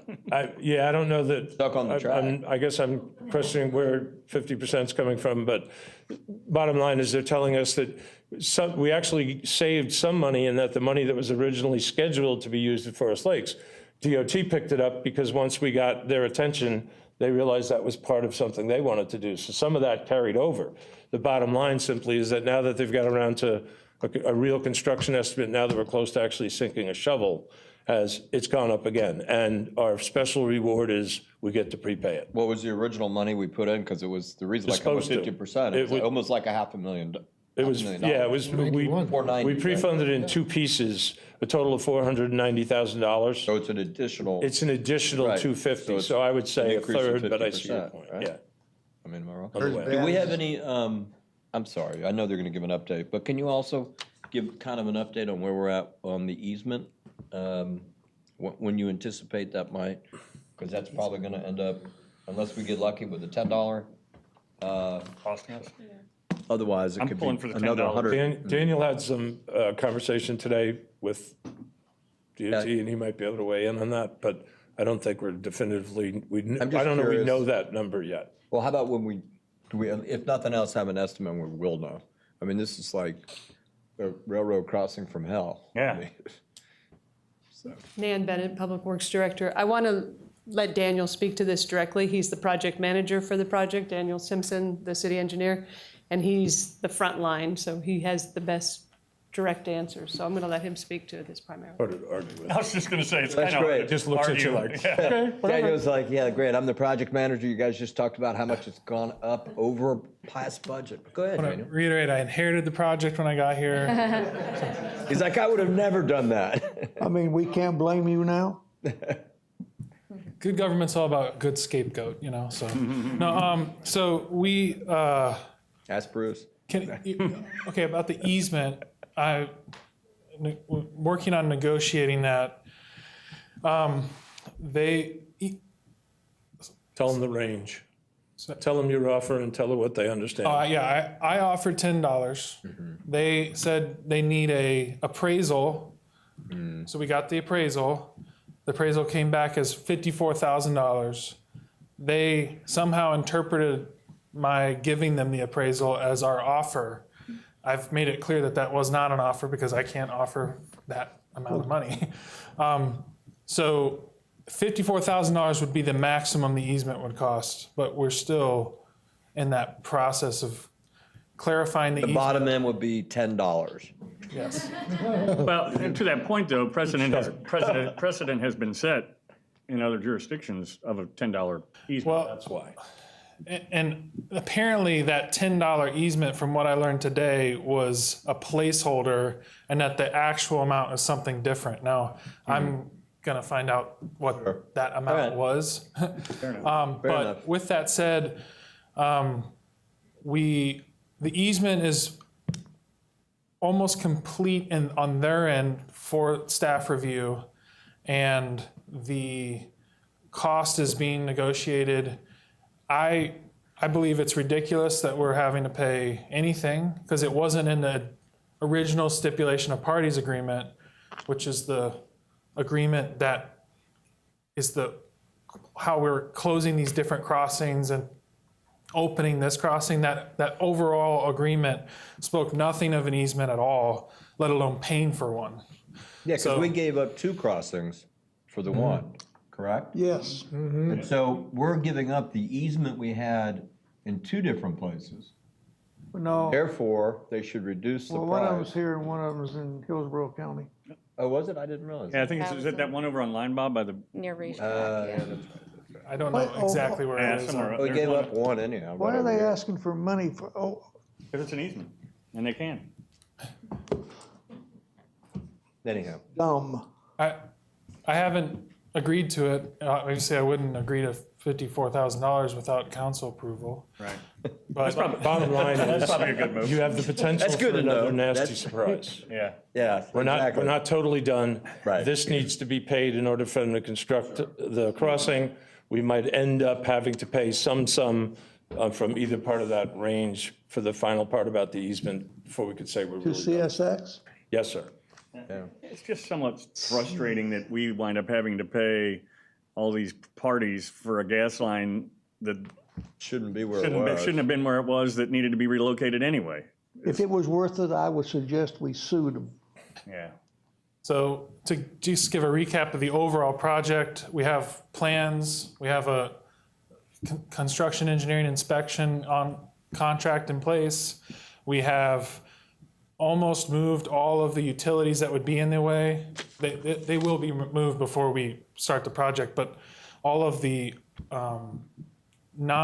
basically all of the cable and internet, those things have been moved out of the way. The power lines are all but completed their relocation. So there's a construction agreement, which is what we're bringing today. An easement, that construction agreement is you have to have the construction agreement to do the easement, basically. They won't. So I thought those were parallel, but they're actually one, too. So Will this thing after be the done in our easement, lifetime? Will it be done in our lifetime? I was going to say, will this be done before Springs eternal.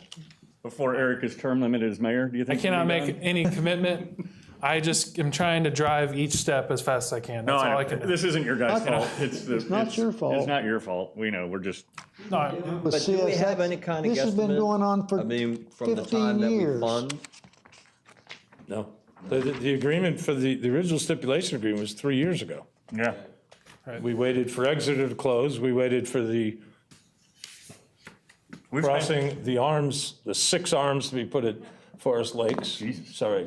That's like a dancing. Did you detect sarcasm in that one? I'm sorry. It's like a Bellagio of. And now they're crossing arms. finally getting around to here. And I've spoken to surrounding communities. Safety Harbors have the same problem. It's a federal agency. They get around to it when they get around to it. You have no control over it. And the extra prize is you get to pre-fund it. I'm You sorry. want a motion? You got a motion. The funny part is we've probably spent more time waiting than it's going to take to construct it. I know we have. So. We can talk about this for the next 5 hours. No, we're not. Motion and a second. All those in favor? Aye. Thank you. Thanks. Thank you for the update. Okay, item number 11, approved purchase of a replacement pump for the main lift station at the water reclamation facility from Mater Electric Motors per the Lee County contract number B160144KC, piggyback form 17-011. The last meeting, council approved the awarding of that, or the renewal of that contract to Mater. This is simply a specific purchase on that contract, which is why I did not put it in consent. It's an award for, the contract was on consent when we authorize it. This is the first use of that contract for a specific pump. The pump, as I mentioned, is at WRF. It's one of our lift stations to how many, sir? 27. 27. And this pump will be replaced with a Wilo brand pump. I have no idea what that means. And a similar pumping capacity. There are 3 pumps as part of the installation, and this is a phased replacement approach.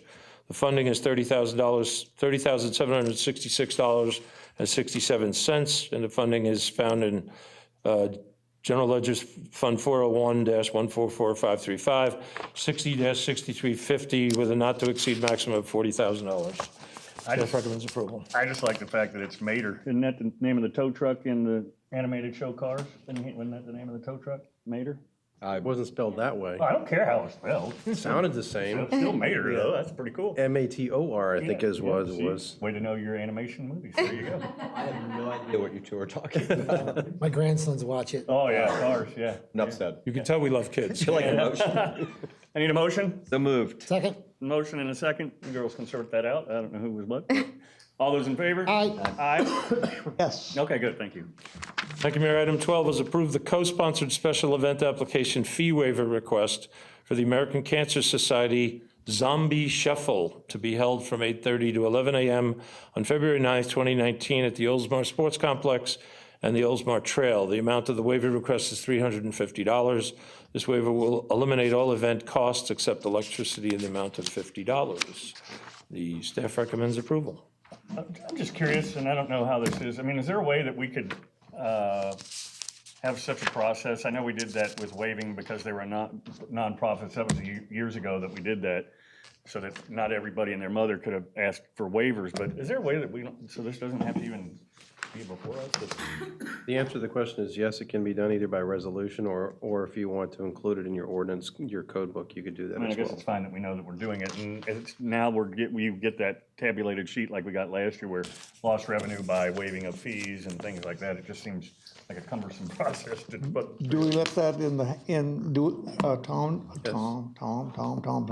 do we give that to the discretion of the city manager? Well, I think that what you would want to do is you want to establish a dollar amount.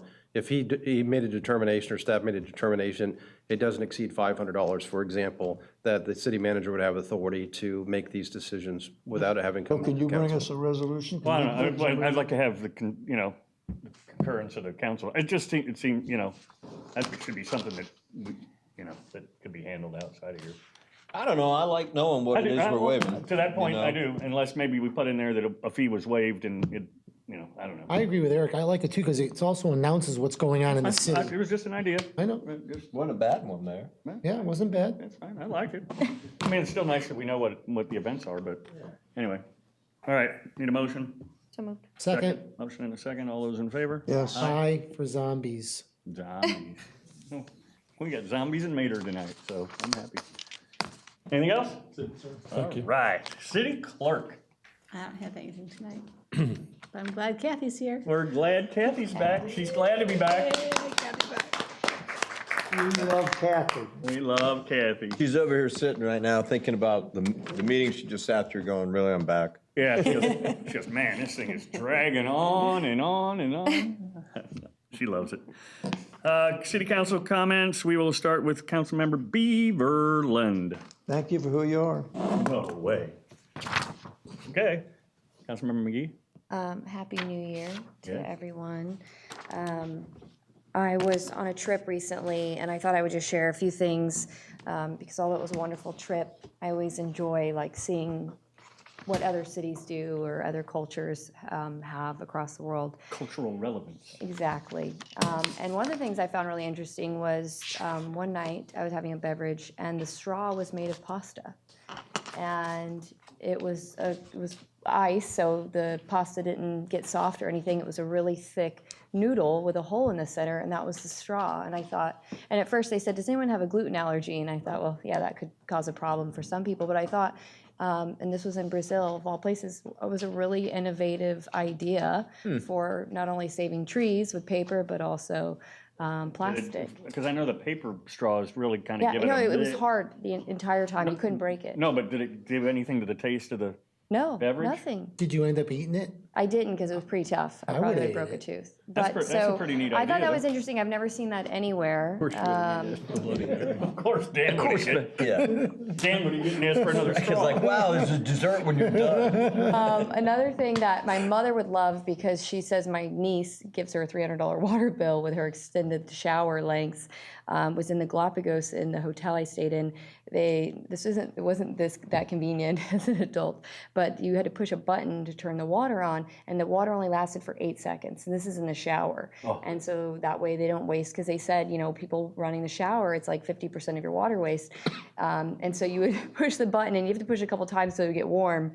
And then by that time, the water shut off, and you soap up, and then you push the button again, 8 seconds. And so I thought that was a really neat idea. I probably would have pushed for 30 seconds at least, not 8. Oh, so you can rack up the time? Well, no, I mean, it literally shuts off every time at 8 seconds. Oh, my God. And you have to push it again. So, Have a powerful but I index said finger my by the mother time. would love that. Put that on the agenda. That is a good idea, because, I mean, half the time you're just washing, you don't need the water. Yeah, you don't need the water. You must have smelled great by the end of that stay, huh? 8 seconds was a little extreme, but and then the last thing, which is on a less positive note, so much trash in the waterways. That, I think, was really surprising to me. I was in the Amazon in Brazil, and it was such a neat experience. And as you get closer to the big ports, the city of Manaus, which I think at one point, or maybe now today, has 3 million people living in it, there was so much trash in the water. Just like as soon as you get close, I mean, just pictures I could take, hundreds and hundreds of pieces of trash in the Amazon River. They're one of the biggest causes of deforestation, which is obviously increasing carbon dioxide in the atmosphere. So it was just really sad to see. It's a reminder how important it is, the things we do here in the city and the county to keep our water clean and safe. Obviously, you can't drink the water in those countries that I went to. I wouldn't recommend it. But yeah, that was really, I think, disheartening to see such a beautiful place.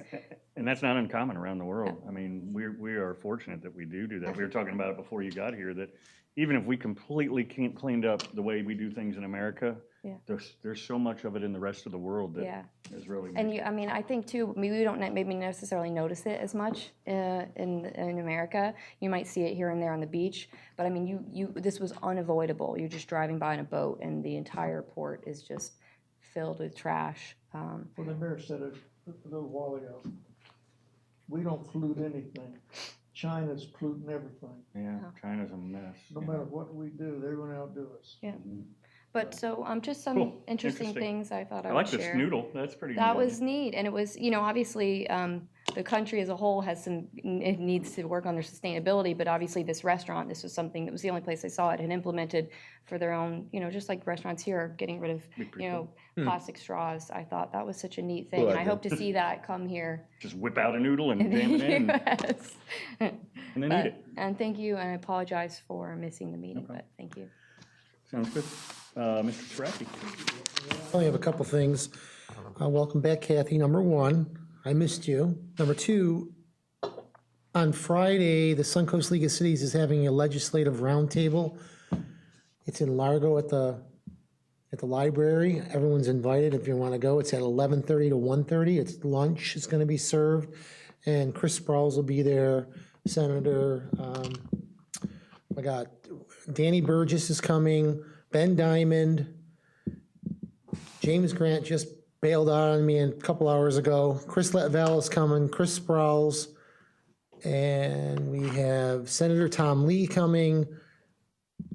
I think that's it. Also, I have, everyone's invited. If you guys want to come, please come and join me for that. I'll be there. And that's, Is it on our calendar, or will it be, so we can at least? I don't know if it's on the calendar or not. I don't know. This Friday, you said? This Friday, yep. Friday, okay. Because Thursday, okay, go ahead. All right, lunch will be served. The other thing is, I just want to say congratulations to all the open forum. It was great. You guys did a great job. I thought it was a well turnout. The place was packed. Good job, everyone. Great for the city of Oldsmar. Thank you. And then the last thing, Eric talked about the golf carts. He's really motivated about golf carts.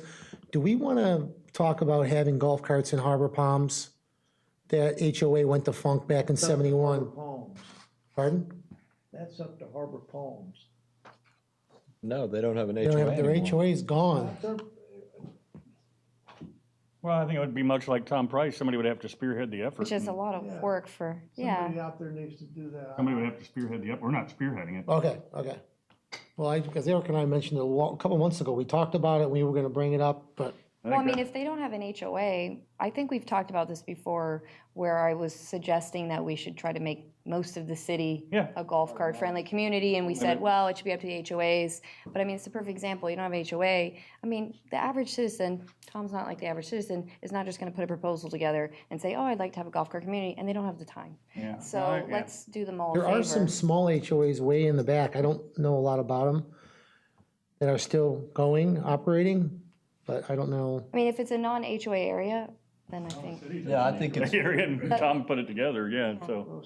I think maybe during the planning session, Yeah, we put it on the map. Okay. maybe you look at where they could and could not be. Yeah, maybe get some I information. would still think you would want to survey the neighborhood to say, is this something that you guys would even want to have? You don't want to kind of force it on them that, you know, so. But we didn't do that in Oldsmar, actually. Gonna say, there's, We you know. didn't do that in Oldsmar. We just- HOAs over here. that- We just made it, so I rescind that comment. I tend Less to agree cars with you. on the road, fine. Yeah, I rescind that. Well, it's something we can talk about at the planning, and the last thing I want to just mention is Ed Hooper's coming, I almost forgot him, he's coming Friday to the luncheon, Okay, where's it at again? the library in Largo Library. Largo, Oh, Largo. 11:30 to 1:30, probably 1 o'clock. Are they gonna have food? And pasta straws. That's it, Mayor, thank you. Vice Mayor? Thank you, Mr. Mayor. I do have a couple things. I also wanted to comment on the candidates forum. I think everybody did a really good job, really well prepared. I think to me, the most exciting thing about it was the turnout from everybody. Yeah. And I'm gonna give some credit to this council and to this mayor. I think it's a good sign that when you're getting to a point like this and there's an election coming that, you know, the people didn't all show up saying, let's throw all the bums out. They came and they were engaged. And I think that's a really good sign of the way the staff is doing things and the way that things happen with this council. So just want to make a point of mentioning that. I'm excited about the work and the progress we're making on this call for art. Is that it? This will be pretty interesting. Is this going to be on the next agenda? Al, do you know? Next agenda? Well, Al instructed us to meet with Felicia. All right, never mind. I'm going to strike that from the record. I better listen to him better. Anyhow, another reminder of the gala that's coming up for Oldsmar Cares. It's an important fundraiser for them. Get out there, promote it. It's also a heck of a lot of fun. And last, but certainly not least, for one more time, I just have to say congratulations to Mike Hurley. Thank you for his service.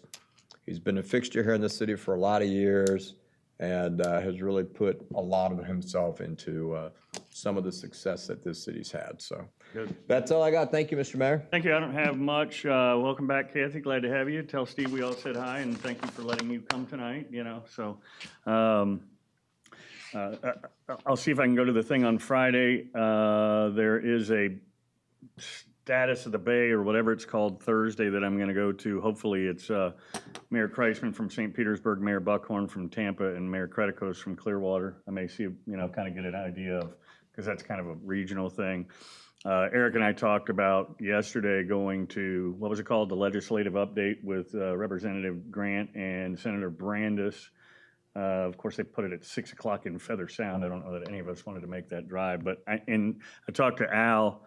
I'm going to talk to Representative Grant and see if he would like to come and give us a little legislative update about the session that's forthcoming and give him like 10 minutes at the beginning. If he says, yeah, we may extend.